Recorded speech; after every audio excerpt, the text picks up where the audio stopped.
All right, let's talk about faith. For a lot of us, especially today, that word, it can feel a little complicated.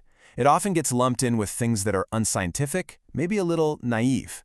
But what if we could strip away all of that and find a powerful, practical tool for everyday life hiding underneath? Let's just get right to it, because this is the big hurdle, isn't it? When you hear the word faith, it's so easy to picture someone just, squeezing their eyes shut and hoping really, really hard that something happens. It feels passive. It feels uncertain. And for people who like to think things through, that can be a really tough concept to get on board with. So in this explainer, we're going to take that stereotype apart. We'll start by looking at a classic definition in a new way. Then we'll get into two very different kinds of faith. We'll even see how this connects to the science of unseen laws. And then we'll bring it all home to daily practice with a simple reset you can use right away. And this conversation is nothing new. Way back over a century ago, a writer named Emilie Cady pointed out that the most intellectual people of her time were already dismissing faith as just impractical superstition. Yeah, she saw that faith had kind of been pushed aside, like it was something just for ministers, women, and children, and not a serious practical tool for the real business of life.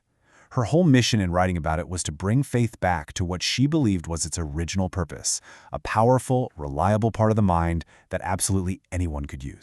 So she kicks things off with this classic definition, but it's her interpretation that really makes it click. Substance wasn't just some vague feeling to her. She saw it as the actual, invisible stuff that our goals are made of. And evidence, well, that means faith is the mental tool that can actually perceive this reality before it shows up in the physical world. So the big idea here is, faith isn't about wishing for something to pop out of thin air. It's the act of mentally taking hold of the invisible substance of what you want and pulling it into reality. Okay, and this is where the concept gets really, really practical.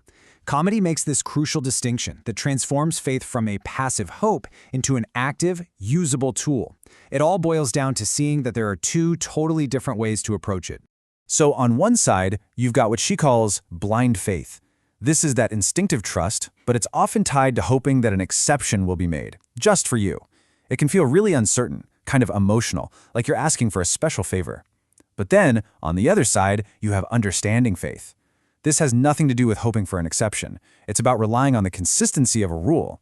It's based on an unchanging principle, a law that works the same way every time for everyone. It's steady, it's calm, and it's based on knowledge, not just raw emotion. This idea of principle, well, it builds this fascinating bridge over to the world of science. It suggests that this kind of faith isn't about ignoring reality. It's actually about working in alignment with laws that are just as real as gravity, even if we can't see them with our own eyes. And this quote just says it all, doesn't it? Think about it. Every single major scientific discovery, from electricity to the laws of flight, it all started as a belief in a principle that hadn't been proven yet. It began as a form of faith, an intellectual conviction in an unseen order that then drove the experiments that eventually turned it into a fact. The funny thing is, we do this all the time without even realizing it. You step onto a train with total confidence it's going to stay on the tracks. You flip a light switch, and you fully expect the lights to turn on because you trust the principles of electricity. You don't see the forces making it happen, but you have a practical, working faith that the principle behind it is reliable. Understanding faith is supposed to work just like that. So let's bring this into our lives today, because this whole idea of a principle-based faith, it isn't just some dusty, century-old concept. It's a timeless idea that pops up again and again all throughout history. And when you lay it out, you start to see this incredible pattern, this mosaic. Cady's idea of aligning with the universal law, it's really the same core concept as the Stoics trying to live in accordance with nature, or what modern psychology might call understanding the link between action and outcome. Her evidence before sight is what a psychologist like Albert Bandura would later call self-efficacy. Her practice of denials and affirmations, that's a direct ancestor of what we now call cognitive reframing. It's not some new age idea. It's a fundamental human principle. So what does this actually look like day to day? Well, at work, it's not just hoping you get that promotion. It's building this deep conviction that self-efficacy, that your consistent quality efforts will inevitably produce results. In relationships, it's trusting the principle that honesty and respect work, even when you're in the middle of a difficult conversation. And with habits, it's about applying the principle that your identity comes first. You trust that by focusing on being the kind of person who is healthy, the actions of healthy living will naturally follow.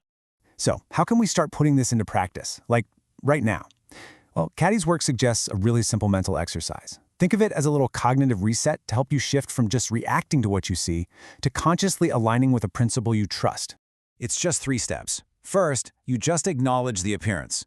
So a stressful email lands in your inbox, a project hits a wall, don't fight it, don't judge it, just notice it for what it is. Second, you state the principle. This is where you make a choice. The principle might be something like, there's an opportunity in every challenge, or my well-being comes from inside me, not from outside events. And third, you consciously choose your focus. You deliberately put your mental energy and your attention on that principle, not on replaying the problem over and over. It's an active, conscious steering of your own mind. And that right there, that is the entire shift. It's moving from a state of anxious hoping, which is always tied to a specific and uncertain outcome, to a state of calm knowing, which is based on your trust in a reliable, universal principle. You stop fixating on the what and start resting in the how. So let me leave you with this question.